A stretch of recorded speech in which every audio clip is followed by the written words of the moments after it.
Hello friends, आपके अपने YouTube channel college tech class में आपका स्वागत है।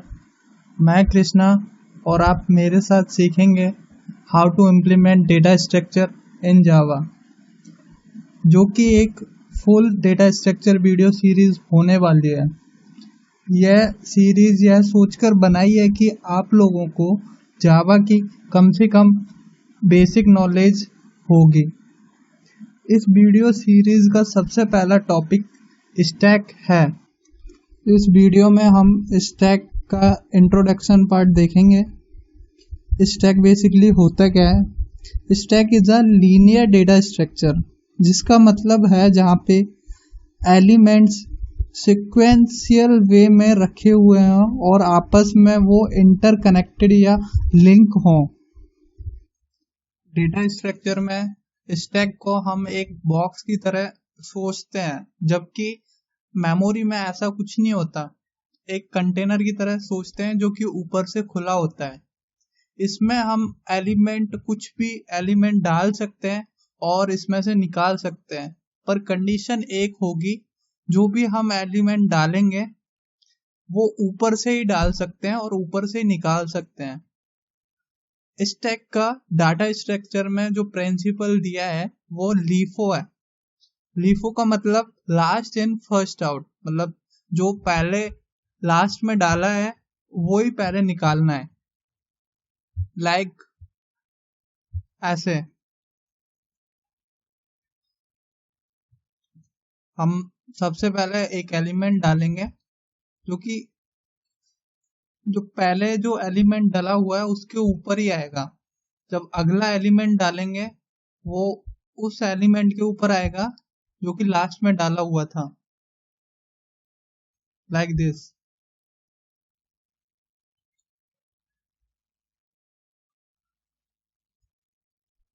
स्टैक की एक कैपेसिटी होगी, जब तक वो फुल नहीं हो जाता जब तक हम उसमें एलिमेंट डाल सकते हैं, और जब तक स्टैक खाली नहीं हो जाता तब तक हम एलिमेंट उसमें से निकाल सकते हैं। स्टैक खाली और फुल होने का कैसे पता चलेगा वो भी मैं आपको बताऊंगा। ऐसे एक पॉइंटर होता है जो कि ये बताता है कि स्टैक खाली है या भरा हुआ। सबसे पहले पॉइंटर 0 पोजीशन पे होता है, जिसका नाम टॉप होता है। जब पॉइंटर 0 पोजीशन को पॉइंट करता है तो स्टैक खाली है। अगर टॉप 1 पोजीशन को पॉइंट करता है तो स्टैक के अंदर एक एलिमेंट डला हुआ है। ऐसे ही दूसरा एलिमेंट जब पॉइंट करेगा जब स्टैक टॉप 2 होगा। ऐसे ही टॉप को हम इंक्रीमेंट करते रहते हैं जब उसमें एलिमेंट डालते हैं। तीसरे एलिमेंट को टॉप पॉइंट करेगा जब टॉप 3 होगा। ये बेसिकली टॉप पॉइंटर नहीं होता, केवल ये इंटीजर एक वेरिएबल होता है जो कि पॉइंट करने के लिए बनाया जाता है। टॉप की वैल्यू इनिशियली 0 होती है और इसको इंक्रीमेंट करते हैं जब अपन एलिमेंट डालते रहते हैं, और जैसे जैसे हम एलिमेंट निकालते रहेंगे ऐसे ऐसे टॉप को डिक्रीज करते रहेंगे। लाइक ऐसे। अब टॉप इसको पॉइंट कर रहा था, ये एलिमेंट हमने डिलीट कर दिया तो पॉइंट करेगा इसको।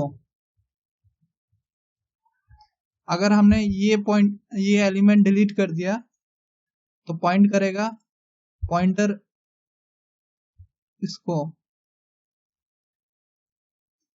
देन हमने ये डिलीट किया तो पॉइंटर एलिमेंट करेगा 1 को। अब टॉप की वैल्यू 1 होगी। देन ये भी डिलीट किया तो टॉप की वैल्यू हमारी इनिशियली 0 होगी, जिसे हम एम्प्टी कंडीशन बोलते हैं।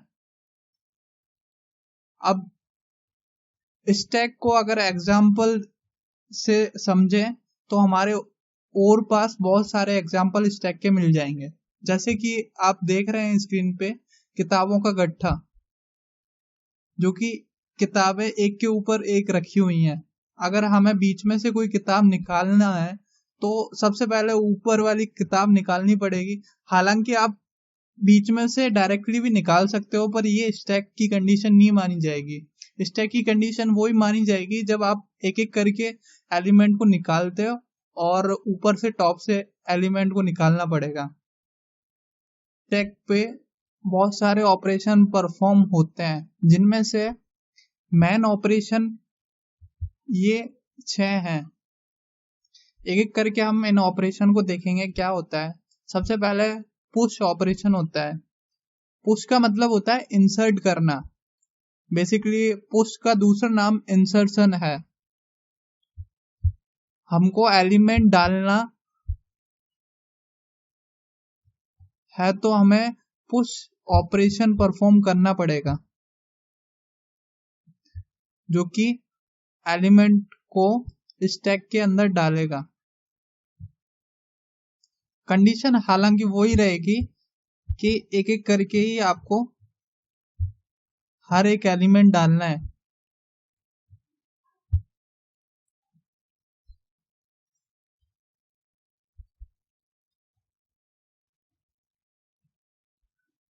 ऐसे आप एक एक एलिमेंट को ऊपर से लाते जाओगे और स्टैक में डालते जाओगे। ये ऑपरेशन पुश ऑपरेशन कहलाता है।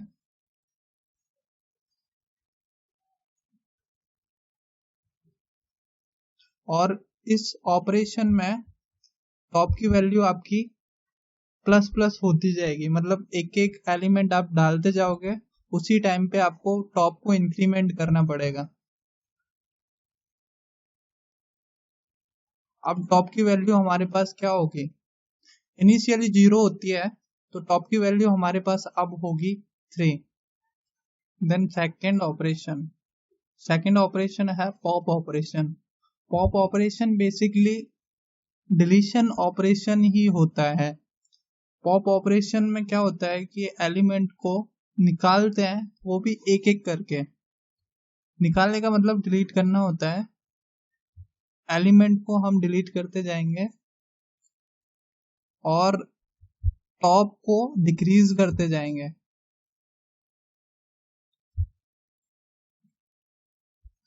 Like this. डिलीशन तब तक हो सकता है तब तक स्टैक में कोई भी एलिमेंट पड़ा हो। थर्ड ऑपरेशन की बारी आती है। थर्ड ऑपरेशन होता है इज एम्प्टी। पॉप करते टाइम हम ये देखेंगे सबसे पहले कि स्टैक एम्प्टी तो नहीं है।